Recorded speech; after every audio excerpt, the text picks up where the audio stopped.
অসাধারণ দুটি স্তবকে শ্রীপাদ ঠাকুর মহাশয় এইবার শ্রীমন মহাপ্রভুর আবির্ভাব কেন হয়েছিল, কেন তিনি জগতে এসেছিলেন গৌর রূপে, শ্রী ব্রজেন্দ্রনন্দন বৃন্দাবন ধাম ছেড়ে তার নবদ্বীপে আসার কারণ কি, সব কিছু নিয়ে কথা বলেছেন বড় সংক্ষেপে, বড় চমৎকার ভাবে। অসাধারণ কথা। আমার আশৈশব এই গ্রন্থের সঙ্গে যতদিন পরিচয়, আমার এই জায়গায় এসে এত ভালো লাগতো, এত প্রাণটা কাঁদতো, এত প্রাণটা জুড়িয়ে যেত, আপনাদের ঠিক ভাষা দিয়ে আমি বোঝাতে পারবো না। গতকাল এই দুটি স্তবকের উপর আলোচনা শুরু করেছিলাম মাত্র। বহু কথা বলা যায়, বহু প্রসঙ্গে আসা যায়, বহু রকম মহতের অনুভবকে ব্যক্ত করা যায়, কিন্তু তাহলে তো দীর্ঘ হয়ে যাবে আলোচনা। সেই দীর্ঘ আলোচনার কোনো অবকাশ এখানে নেই। আমাকে সংক্ষিপ্ত আলোচনার মধ্যে দিয়েই আপনাদের সকলের কাছে, শ্রোতৃমণ্ডলীর কাছে পৌঁছতে হবে। যে শ্রোতৃমণ্ডলী প্রত্যেক দিন শ্রী প্রেমভক্তি চন্দ্রিকার আলোচনা শুনছেন বা শুনতে চান, তাদের কাছে আমায় পৌঁছতে হবে সংক্ষিপ্তভাবেই, কারণ এর পরেও আমি অন্য গ্রন্থের আলোচনা করব আপনাদের কাছে ঘোষণা রেখে। অতএব তার জন্য আমাকে এই গ্রন্থের আলোচনা সমাপ্ত করতে হবে তাড়াতাড়ি, দ্রুত। আমাদের আলোচ্য বিষয় এখন শ্রীমন মহাপ্রভু। ঠাকুর মহাশয় শ্রীমন মহাপ্রভুর কথাকে দারুণভাবে এনেছেন। তার আগের স্তবকে মানুষকে নির্দেশ দিয়েছেন, তোমরা মহাপ্রভুর একটু সেবা করো, শ্রীকৃষ্ণ চৈতন্যের সেবা করো। দেখবেন এমন একটি মূর্তির নাম করেছেন, এমন একটি বিগ্রহের নাম করেছেন যিনি নীলাচলনাথ। এর আগের স্তবকে শ্রীকৃষ্ণ চৈতন্য দেব রতিমতি তারে সেবক, প্রেম কল্পতরু দাতা, ব্রজরাজ নন্দন রাধিকার প্রাণধন অপরূপ, এই সব কথা 111 সংখ্যক স্তবকের নিবেদন ঠাকুর মহাশয়। সেখানে কিন্তু নিমায়ের কথা বলেননি, নবদ্বীপ চন্দ্রের কথা বলেননি। সেখানে বলেছেন শ্রীকৃষ্ণ চৈতন্য দেব, অর্থাৎ যিনি সন্ন্যাসী গৌর সুন্দর, সেই গৌর সুন্দরের কথা বলেছেন এবং রতিযুক্ত মতি নিয়ে তার সেবা করতে বলেছেন। তিনি নাকি প্রেম কল্পতরু দাতা। আশা করি যারা এর আগের আলোচনা শুনেছেন তারা নিশ্চয়ই বুঝতে পারবেন এই কল্পতরু অন্য কিছু দেয় না, শুধু মহাপ্রভুকে ভালোবেসে তিনি যে তত্ত্বকে সামনে এনেছিলেন সেই বৃন্দাবন চন্দ্রকে ভালোবাসতে শিক্ষা দেয়। এটাই হলো এই কল্পতরুর বিশেষ গুণ, বিশেষ মহিমা, বিশেষ চরিত্র। শ্রীকৃষ্ণ চৈতন্য দেব কে হন না, তিনি ব্রজরাজ নন্দন। পরিচয় দিয়ে গেলেন আগের স্তবকে। তার আর পরিচয় কি না, তিনি রাধিকার প্রাণধন। রাধারানী আর কাউকে ভালোবাসেন না, ভালোবাসেন একমাত্র ব্রজেন্দ্র নন্দনকে। আশা করি সকলের মনে আছে, বা যারা গ্রন্থ আস্বাদন করেন তাদের নিশ্চয়ই মনে পড়বে। রামানন্দ সংবাদে রামরায় মহাপ্রভুর মধ্যে অদ্ভুত স্বরূপের প্রকাশ দেখে জিজ্ঞাসা করেছিলেন, তোমার ভেতরে বা তোমার মধ্যে যেন অদ্ভুত কিছু দেখতে পাচ্ছি। বলে, কি দেখছো রামরায়? রামরায় উত্তর দিচ্ছেন, কহিলে দেখিনু তোমার সন্ন্যাসী স্বরূপ, এবে মুই দেখি তব শ্যাম গোপরূপ, তাহার সম্মুখে দেখি কাঞ্চন পঞ্চালিকা, তার গৌরকান্তে তব সর্ব অঙ্গ ঢাকা। ব্যাপারটা কি? যারা চৈতন্য চরিতামৃত খুব আস্বাদন সহযোগে পাঠ করেন, শ্রবণ করেন, অনুভব করবার চেষ্টা করেন প্রতিটি কথাকে, তারা নিশ্চয়ই জায়গাটা বুঝবেন। রামানন্দ রায় মহাপ্রভুর মধ্যে অসাধারণ একটা লীলাকে প্রত্যক্ষ করছেন। আমি তোমাকে প্রথম সন্ন্যাসী স্বরূপে দেখেছিলাম প্রথম তোমার সঙ্গে আমার পরিচয় পর্বে। সেই গোদাবরী তীরে সেই অসাধারণ সূর্যোদয়ের প্রেক্ষাপটে পেছনে লাল সূর্য উঠছেন বিস্তৃত বালুচরের, দিক দিগন্তহীন বালুচরের পূব দিকে লাল সূর্য উঠছেন, তুমি বসে আছো আঘাটায়। আমি স্নানের ঘাট থেকে তোমার উদ্দেশ্যে প্রণতি জানাতে জানাতে তোমার কাছে ছুটে এসেছিলাম, প্রণাম করেছিলাম তোমার দুটি রাঙা চরণে। তুমি বুকে টেনে নিয়ে জিজ্ঞাসা করেছিলে, তুমি রাম রায়? আমি তার উত্তরে বলেছিলাম, আমি শুভ্রাধম। আজকে কয়েকদিনের আলোচনার পর আমি সেই শুভ্রাধম একই দেখছি তোমার মধ্যে। রায় রামানন্দের প্রশ্ন শুনে মহাপ্রভু মুচকি হাসলেন, হেসে বললেন, গৌরঙ্গ নহে মোর রাধা অঙ্গ স্পর্শন, গোপেন্দ্র সুত বিনা তেহ না স্পর্শে অন্যজন। আর কোনো ফাঁকি ফুঁকি রইল না মহাপ্রভু বাক্যের মধ্যে। জানো রায় রামানন্দ, তোমার কাছে যা পেয়েছি তার বিনিময়ে আমি তোমাকে কিচ্ছু দিতে পারবো না। আমি সন্ন্যাসী, আমি কবর্দক শূন্য, আমার কিচ্ছু নেই। আমার শুধু আছে তোমার প্রতি একান্ত আমার অন্তরের ভালোবাসা। এই যে দেখছো আমার গৌরঙ্গ, এটা কিন্তু আমার সত্যিকারের অঙ্গ নয়। গৌরঙ্গ নহে মোর, তাহলে রাধা অঙ্গ স্পর্শন, রাধারানী আমাকে ছুঁয়ে আছেন, আমাকে জড়িয়ে আছেন, আর সেই কারণেই আমি গৌর হয়ে গিয়েছি। আমি আসলে কি এবার তুমি বুঝে নাও, আমার আসল গায়ের রংটা কেমন এবার তুমি বুঝে নাও। আর আরেকটা কথা মনে রেখো, রাধারানী কখনো গোপেন্দ্র সুতো ছাড়া কাউকে স্পর্শ করেন না। অর্থাৎ তিনি জড়িয়ে ধরেন, আলিঙ্গন পাশে আবদ্ধ করেন, বুকের মধ্যে টেনে নিয়ে আমাকে লুকিয়ে রাখেন হৃদমাজারে। তিনি কিন্তু সেই গোপেন্দ্র সুতের একান্ত সেবিকা, তিনি আমাকে ভালোবাসেন। আমি তার হৃদয় কুটুরির মধ্যে সবসময় থাকি। অতএব তিনি বাহিরে আমাকে চারদিকে ঘিরে আছেন। এবার বুঝে নাও রংটা কেমন হতে পারে। ঠাকুর মহাশয় রায় রামানন্দ সংবাদ কখনো পড়েননি, কারণ চৈতন্য চরিতামৃত অনেক পরে বাংলায় এসেছেন। ঠাকুর মহাশয় বাংলায় বসে প্রেম ভক্তি চন্দ্রিকা লিখছেন।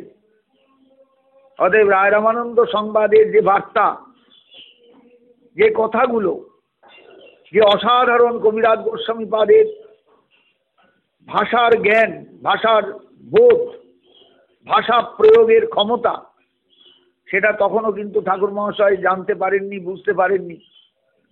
তিনি নিজের ভাষায় লিখছেন যে ব্রজরাজ নন্দন রাধিকার প্রাণধন, অপরূপ এই সব কথা। তিনি ব্রজরাজ নন্দন, তিনি শ্রীমতী রাধারানীর প্রাণধন। এই কথাগুলো বড় অপরূপ, এই কথাগুলো বড় চমৎকার, এই কথাগুলো বড় আস্বাদ্য। আমরা আগের স্তবকে সেই কথাগুলো আস্বাদন করেছি। এইবার ঠাকুর মহাশয় আসছেন পরবর্তী স্তবকে, 112 সংখ্যক স্তবক। নবদ্বীপে অবতার রাধা ভাব অঙ্গীকার, ভাবকান্তি অঙ্গের ভূষণ, 3 বাঞ্ছা অভিলষী শচীগর্ভে পরকাশী, সঙ্গে সব পারিষদগণ। অসাধারণ কথা। আজ নবদ্বীপের পাশে মহাপ্রভুর আরেকটা জন্মস্থান গজিয়েছে। নিশ্চয়ই সবাই তার নাম জানেন, নিশ্চয়ই সবাই তাকে চেনেন। যে সমস্ত মানুষ গ্রন্থের সঙ্গে পরিচিত নন, ইতিহাসের সঙ্গে পরিচিত নন, ভূগোলের সঙ্গে পরিচিত নন, ইতিহাসের ঘটনাবলীর সঙ্গে পরিচিত নন, তারা দৌড়ন গঙ্গা পার হয়ে ওপারে।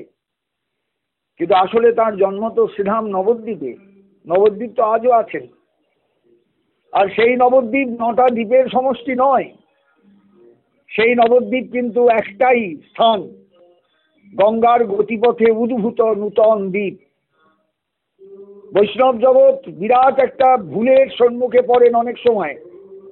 9 দ্বীপ পরিক্রমা করতে এসে, 9টা দ্বীপ ঘুরতে এসে নটা দ্বীপে পরিক্রমা করে পুণ্য ফল সংগ্রহ করতে এসে আমার বড় অবাক হয়ে যেতে হয়। আমার মনে মনে আমি অবাক হই যে বিষয়টা কি দাঁড়ালো, তাহলে বিষয়টা কোন জায়গায় গেল? ইতিহাসকে বর্জন করে, ভূগোলকে বর্জন করে, গঙ্গার যে গতিপথ তাকে একদম ভুলে গিয়ে আজকের মানুষ নটা দ্বীপের পরিক্রমায় কেন ছোটেন? আসুন, বিষয়গুলো একটু জানা দরকার প্রত্যেকে। আমরা কিন্তু বিষয়গুলো জানি না, আমরা বিষয়গুলো সম্পর্কে ওয়াকিবহাল নই, আমরা বিষয়গুলোকে নিয়ে চিন্তা করি না কেউ। সবাই ভাবে, ঘুরে চলি, আবেগে চলি। আমরা কেউ বুঝবার চেষ্টা করি না, জানবার চেষ্টা করি না যে আসলে ইতিহাসের বাঁকে বাঁকে কত রহস্য লুকিয়ে আছে, গঙ্গার গতিপথে কত রহস্য লুকিয়ে আছে, এগুলো আমরা কেউ চিন্তা করি না। আজ থেকে 500 বছর আগে যে গঙ্গা ছিলেন, সেই গঙ্গা কিন্তু নবদ্বীপের পশ্চিমে ছিলেন, এখনো তার খাত আছে। ভারতচন্দ্রের অন্নদামঙ্গল মঙ্গল কাব্যের ইতিহাসে শেষ মঙ্গল কাব্য, যদি কারোর কৌতূহল হয় একটু পড়ে দেখবেন। সেই মঙ্গল কাব্যের লেখক ভারতচন্দ্র কৃষ্ণনগরের রাজার রাজ্য সীমা পশ্চিম দিকে কতখানি এটা জানাবার জন্য বলছেন পশ্চিমে গঙ্গার খাত, পশ্চিমে গঙ্গার খাত, অর্থাৎ পশ্চিম দিকে গঙ্গা যতদূর ততদূর পর্যন্ত কৃষ্ণনগরের রাজার রাজ্য সীমা। সেই রাজার নেই, তার রাজবাড়িটা আছে ইতিহাসের স্মারক হিসাবে। সেই অন্নদামঙ্গল কিন্তু আজও আছেন, যারা কৌতূহলী তারা গ্রন্থ খুলে দেখতে পারেন। আজও কিন্তু নবদ্বীপ সেই ইতিহাসের কারণে, ঐতিহাসিক কারণে কৃষ্ণনগর সদরের অধীন, কিন্তু নবদ্বীপের অবস্থানটা গঙ্গার বর্তমানে পশ্চিমে, গঙ্গা পূবে। ভয়ঙ্কর দুর্যোগে, ভূমিকম্পে এবং বন্যায় অষ্টাদশ শতাব্দীর মাঝামাঝি সময়ে, অষ্টাদশ শতাব্দীর একেবারে মধ্যবর্তী সময়ে, মধ্যবর্তী না হলেও একটু সামান্য পরে, নবদ্বীপের পশ্চিমের গঙ্গা ঘুরে যান পূর্বে। আজকে পূর্ব দিকে গঙ্গা প্রবাহিত, নবদ্বীপ চলে গিয়েছে গঙ্গার পশ্চিমে। এককালে নবদ্বীপের মানুষ গঙ্গায় নেমে পূর্ব দিকে ঘুরে ডুব দিতেন। এখন নবদ্বীপের মানুষ পূবের গঙ্গায় পূর্ব দিকে নেমেই পূর্ব দিকে ডুব দেন। এই হলো বর্তমান নবদ্বীপের সংস্থান। এই নবদ্বীপ কিন্তু নটা দ্বীপের সমষ্টি নয়, গঙ্গার গতিপথে উদ্ভূত নূতন দ্বীপ নবদ্বীপ। যে কথা চৈতন্য চন্দ্রামৃত নাটকে ঘোষণা করা হয়েছে, নূতনং দ্বীপং নবদ্বীপম, নূতন দ্বীপ গঙ্গার গতিপথে। কিন্তু আশ্চর্যজনকভাবে ভক্তিরত্নাকর নামক একটা অনৈতিহাসিক গ্রন্থে, অষ্টাদশ শতকে রচিত গ্রন্থে বৃন্দাবনে নরহরি চক্রবর্তী নটা দ্বীপের গল্প বানিয়েছেন। আজকে বৈষ্ণব জগৎ সেই নটা দ্বীপ পরিক্রমা করে পুণ্য অর্জন করতে চান নবদ্বীপে এসে। প্রতি বছর দোলের আগে আমরা সেই পুণ্য অর্জনের অসাধারণ প্রয়াসকে প্রত্যক্ষ করি। হাসির আগে হাসি পায়, দুঃখ জাগে অন্তরে, যে ইতিহাসের কি মানে অসাধারণ বিকৃতি। গঙ্গা যখন আদর্শ নদী, তখন তার তিনটে গতিপথ থাকবেই, গতি থাকবেই। একটা পার্বত্য গতি, একটা মধ্যগতি, একটা নিম্নগতি। গঙ্গার নিম্নগতির সূচনা রাজমহল থেকে সাগর পর্যন্ত। গঙ্গা তখন স্রোত কমে এসেছে তার, এইবার নদী বাঁক দিচ্ছে বিরাট বিরাট। এই বাঁকের মুখে অশ্বক্ষুরাকৃতির হ্রদ তৈরি হচ্ছে এবং সেখানে জনপদ তৈরি হচ্ছে শতাব্দীর পর শতাব্দী ধরে। নবদ্বীপ এইরকম একটি অশ্বক্ষুরাকৃতির হ্রদের মধ্যে তৈরি জনপদ, আজ থেকে 1000 বছর আগে যার সৃষ্টি। ভাবতে পারেন সবাই? এগুলো কেউ ভাবেন? যে কোনো ঐতিহাসিক, ইতিহাসের ছাত্রকে, ঐতিহাসিক জ্ঞান যার আছে এমন ছাত্রকে জিজ্ঞাসা করবেন, সে উত্তর দেবে। ভূগোলের ছাত্রকে জিজ্ঞাসা করবেন, সে উত্তর দেবে। কেবলমাত্র উন্মাদ ভাবসর্বস্ব মানুষ যে ইতিহাসের ধারে কাছে থাকে না, সে পাগলের মতন নটা দ্বীপ খুঁজে বেড়াবে। এটা মদদ্রুম দ্বীপ, এটা গোদ্রুম দ্বীপ, এটা কোলদ্বীপ, এটা অন্তর্দ্বীপ, এই সমস্ত খুঁজে বেড়াবে। কোথায় বলা আছে? ওই ভক্তিরত্নাকর নামে অনৈতিহাসিক একটি গ্রন্থে, যার কোনো মূল নেই, মূল্য নেই, কিচ্ছু নেই, সম্পূর্ণ কাল্পনিক। আবার এক একটা গল্প বানানো আছে সেখানে। এই নামটা কেন হলো? দেবী দুর্গার সীমন্তের সিঁদুর লেগে গেল মহাপ্রভুর চরণে, তাই তার নাম সীমন্তদ্বীপ। ভাবতে পারবেন?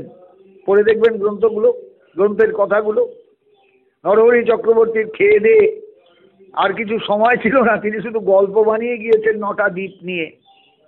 এহেন যে মানুষের ধারণা বর্তমানে এই বিজ্ঞানের যুগে, আধুনিকতার যুগে মানুষের যে এই অনৈতিহাসিক ধারণা, সেই ধারণার অনুরূপ যে তার আচরণ, সেই আচরণে সত্যি হাসি পায়, দুঃখ আসে অন্তরে। তাই প্রত্যেককে বলি, ভুল করবেন না, আবোল তাবোল ঘোষণায় মন দেবেন না। মহাপ্রভুর জন্মস্থান শ্রীধাম নবদ্বীপে। আর একটা প্রমাণ দিয়ে আপনাদের কাছে শুনিয়ে, কত প্রমাণ দেব। প্রবোধানন্দ সরস্বতীপাদ, যিনি কাশীধামে একসময় প্রকাশানন্দ সরস্বতীপাদ নামে পরিচিত ছিলেন, তিনি যখন প্রবোধানন্দেতে পরিণত হলেন গৌর কৃপা পাওয়ার পর, তিনি গ্রন্থ লিখেছিলেন 5খানা, যে গ্রন্থগুলি বৈষ্ণব জগতের খুব মানে যাকে বলা যায় হার্দ্য গ্রন্থ, প্রয়োজনীয় গ্রন্থ, আস্বাদ্য গ্রন্থ। তিনি গ্রন্থ লিখেছিলেন শ্রী চৈতন্য চন্দ্রামৃত নামে। আমার কাছে এই গ্রন্থটির মূল্য অসাধারণ। আমার পাঠকতা জীবনে এই গ্রন্থ পাঠ করে আমি বহু সময় বহু জায়গায় ভক্তগণের প্রশংসা কুড়িয়েছি, আশীর্বাদ কুড়িয়েছি।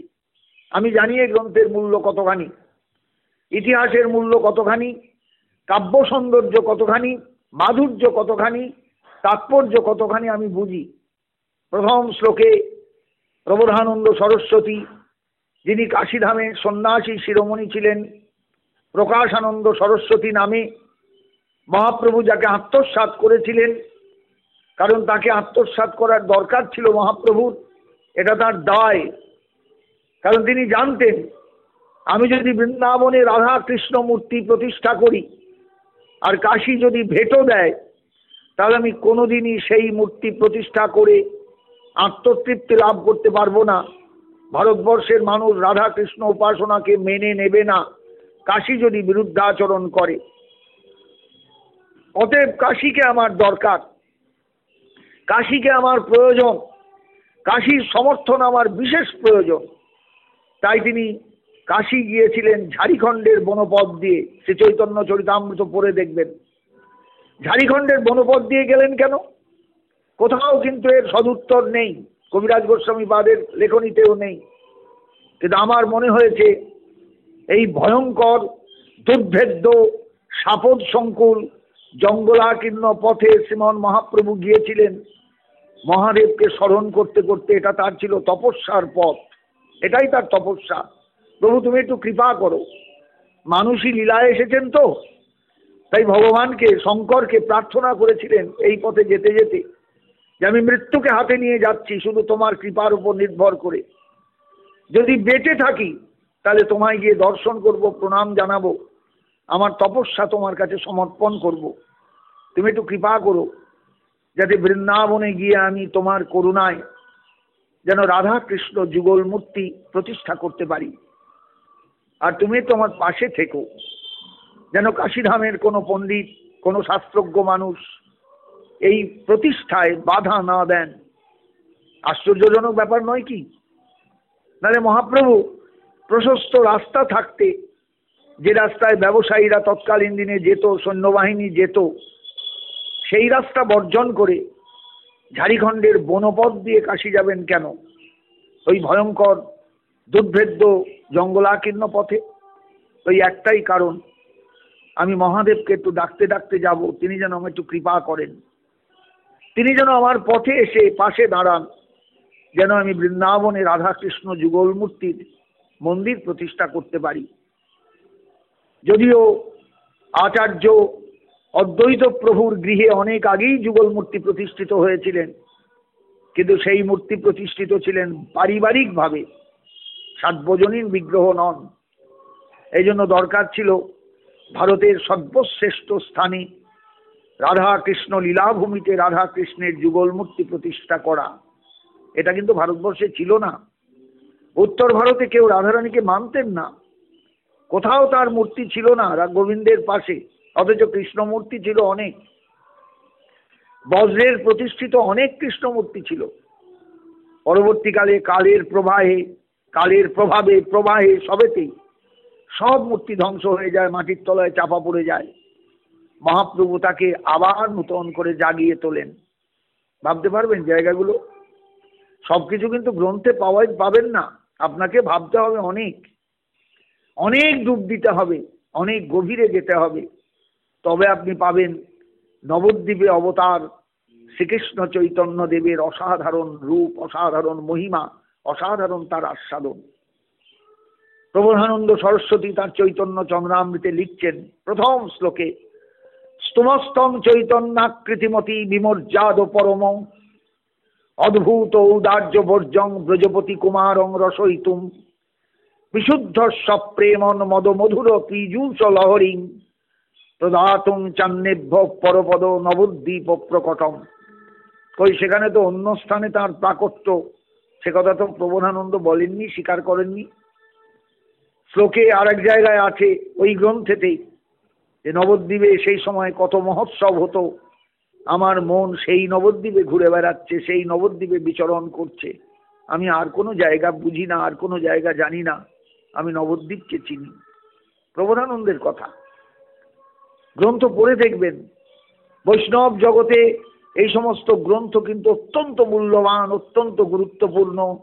ইতিহাসকে নিয়ে যারা চিন্তা করেন, ইতিহাসকে নিয়ে যারা ভাবেন, শুধু ভাবনার জগতে নয়, মিথ্যা ভাবনার জগতে নয়, মিথ্যা কল্পনার জগতে নয়, ইতিহাস বিকৃতির পথে নয়, ভূগোল বিকৃতির পথে নয়, ঠিক ঠিক ভাবনা নিয়ে যারা থাকেন তারা বুঝতে পারবেন ঠাকুর মহাশয়ের নবদ্বীপে অবতার কথাটার মূল্য কি সাংঘাতিক। আজকের দুনিয়ায় এই মুহূর্তে, আজকের মানুষের কাছে এই মুহূর্তে, আজকের বিচ্যুত পথভ্রষ্ট মানুষের কাছে কি মূল্য এর? সাংঘাতিক মূল্য। নবদ্বীপে অবতার রাধা ভাব অঙ্গীকার।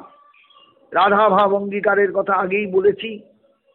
রাধারানীর ভাব, রাধারানীর আস্বাদন ব্রজলীলায় কৃষ্ণ নিজে দেখেছেন, অনুভব করেছেন যে আমার থেকেও রাধার আনন্দ অনেক বেশি, আমার থেকেও রাধার প্রাপ্তি অনেক বেশি। সে বিষয় কোটি নয়, সে আশ্রয় কোটি। সে অন্তরে কান্তা ভাব নিয়ে আমার কাছে ছুটে আসে।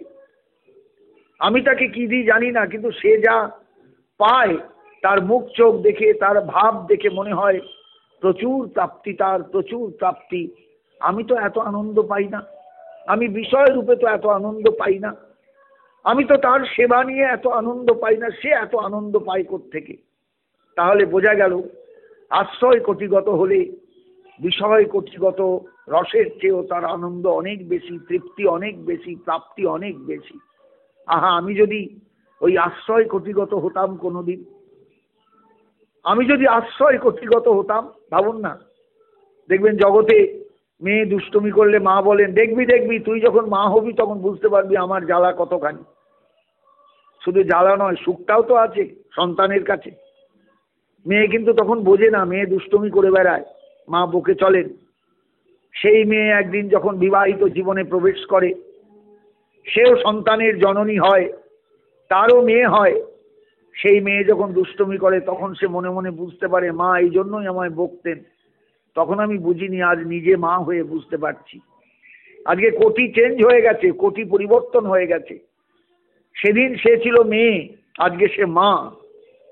কারণ তখন সে ছিল বাৎসল্য রসের, সে তখন বিষয়, আর আজকে সে নিজেই হয়ে গেছে আশ্রয়।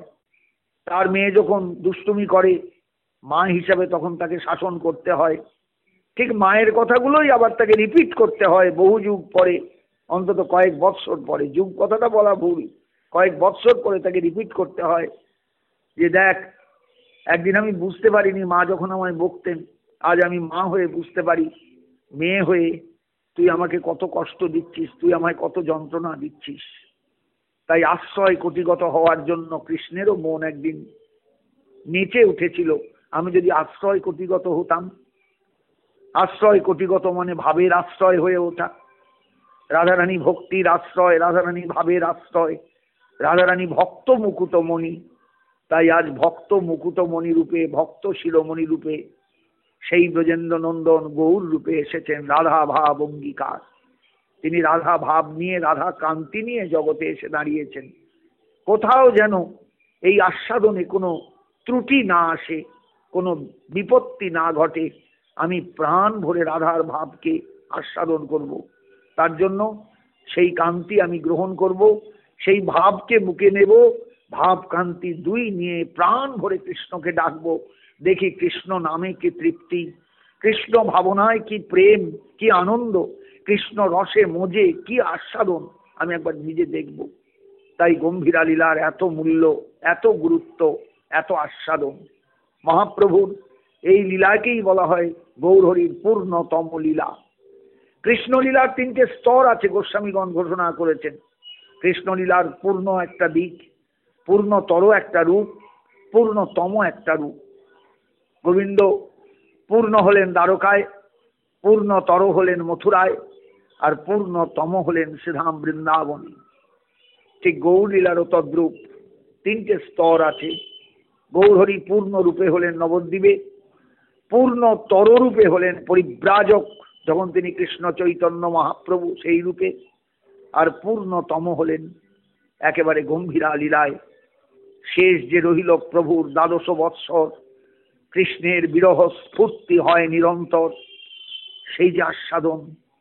রাধিকার দশা জয়ছে উদ্ধব দর্শনে, এই মতো দশা প্রভুর হয় রাত্রি দিনে। হাহাকার, শুধু হাহাকার, শুধু চোখের জল, শুধু বিরহজনিত আর্তনাদ। কোথা গেলে তোমা পাই, কাহা করো কাহা যাই, কোথা গেলে তোমা পাই। আমি তো আর পাচ্ছি না প্রিয়তম, তোমাকে না দেখতে পেয়ে আমার যে সমস্ত জীবনটাই ব্যর্থ হয়ে যাচ্ছে। অমন নধন্যানি দিনান্তরানি, হরে তদালোক মনন্তরেণ, অনাথ বন্ধ করুণৈক সিন্ধু, হা হন্ত কথং নয়ামি। বলো প্রিয়তম, আমি কেমন করে দিন কাটাই, কেমন করে রাত কাটাই, কেমন করে এই বর্ষার দিনগুলো কাটাই, কেমন করে এই মেঘাচ্ছন্ন দিনগুলো কাটাই, কেমন করে এই সুন্দর বসন্তের দিনগুলো কাটাই, তুমি তো আমার পাশে নেই। কণ্টক গাড়ি কমল সমপদতল, মঞ্জির চিরহি ঝাঁপি, গা গড়ি করি ঢালি, চলিপি চলো চলতো হি অঙ্গুলি চাপি।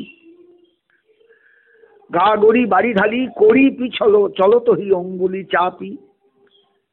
দূরত পন্থ গমন ধ্বনি সাধ হয়ে মন্দিরে যামিনী জাগি।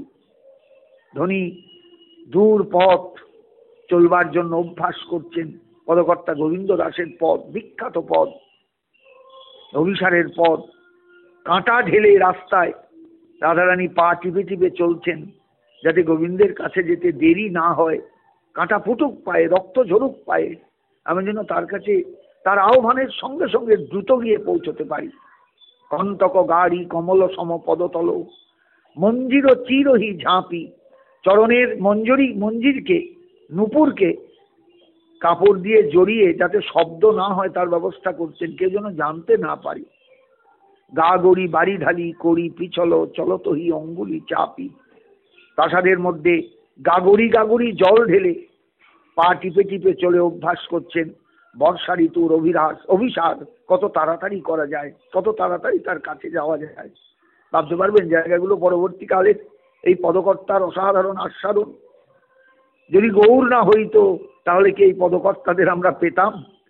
যদি গৌর যদি না কাঁদতেন, এইভাবে পদকর্তাদের লাভ করতাম? গোবিন্দ দাসের আস্বাদন, জ্ঞান দাসের আস্বাদন, চণ্ডীদাসের আস্বাদন তো মহাপ্রভুর আগের, পরবর্তীকালে পদকর্তাদের আস্বাদন। মাধব তো আউনি সারক লাগি। মাধব সখী এসে বলছেন গোবিন্দের কাছে, জানো মাধব, তোমার কাছে আসার জন্য রাধার এত চেষ্টা, অভিসারক লাগি। দূরত পন্থ গমন ধ্বনি সাধ হয়ে মন্দিরে যামিনী জাগি। রাতে যেন ঘুম না আসে তার জন্য সে রাত্রি জেগে অভ্যাস করছে, যাতে ঘুম কখনো তাকে ক্লান্ত না করে, আটকে না দেয়, নিদ্রা যেন তাকে আটকে না দেন। বুঝতে পারছেন ব্যাপারগুলো? এই যে অসাধারণ পদ সাহিত্যের আস্বাদন, এটা আমরা পেলাম মহাপ্রভুর জন্য। ওই রাধা ভাবে একান্ত ভাবে তন্ময় গৌরহরির জন্য আমরা সবকিছু পেলাম, নইলে পেতাম না। শুধু তাই নয়, রাস্তায় চলতে গেলে সাপে যদি তাড়া করে তাহলে কি করবেন? নিজের সর্পের মুখ বন্ধনের জন্য সাপুরিয়ার কাছে করকঙ্কন পোন ফণিমুখ বন্ধন শিখই ভুজগ গুরু আগে। ভুজগ গুরুর কাছে, সাপুরের কাছে গিয়ে বলছেন, হাতের বালাটা দিয়ে আমাকে সাপের মুখ বন্ধনের মন্ত্রটা শিখিয়ে দেবে, যাতে রাস্তায় সাপ যদি পেছনে তাড়া করে আমি তার দিকে তাকিয়ে মন্ত্র পড়ব, সে আর আমাকে কামড়াবে না। আমি মরে গেলে তো মুশকিল, আমি তো গোবিন্দের কাছে যেতে পারবো না। তুমি আমার এই ব্যবস্থাটুকু করে দাও, আমি যাতে সর্পের মুখ বন্ধনের ব্যবস্থা করতে পারি। ভাবুন একবার, রাধারানীর অভিসারের বর্ণনা দিচ্ছেন পদকর্তা গোবিন্দ দাস। কর কঙ্কন পন ফণিমুখ বন্ধন শিখহি ভুজগ গুরু আগে। গুরুজন বচন বধির সম মানই আন কহি কহ আন। সখীজন বচনে মুগধি সম হাসই গোবিন্দ দাস ও পরমান। পদকর্তা গোবিন্দ দাস অসাধারণ পরবর্তীকালের পদ সাহিত্যের রচয়িতা, মহাপ্রভুর পরবর্তীকালের ব্রজবুলি ভাষায় যিনি দ্বিতীয় বিদ্যাপতি রূপে আত্মপ্রকাশ করেছিলেন, সেই গোবিন্দ দাস তার পদে বলছেন রাধারানীর মানে অভিসারের বর্ণনা, কল্পনা করা যায় না। বিশ্বাস করুন একবার, সাহিত্য তৈরি হয়েছে মহাপ্রভুর কৃপায়, ভাষা তৈরি হয়েছে মহাপ্রভুর কৃপায়, ভাবের সমৃদ্ধি এসেছে মহাপ্রভুর কৃপায়। সব তো নবদ্বীপে অবতার, রাধা ভাব অঙ্গীকার সেই মহাপ্রভুর জন্য।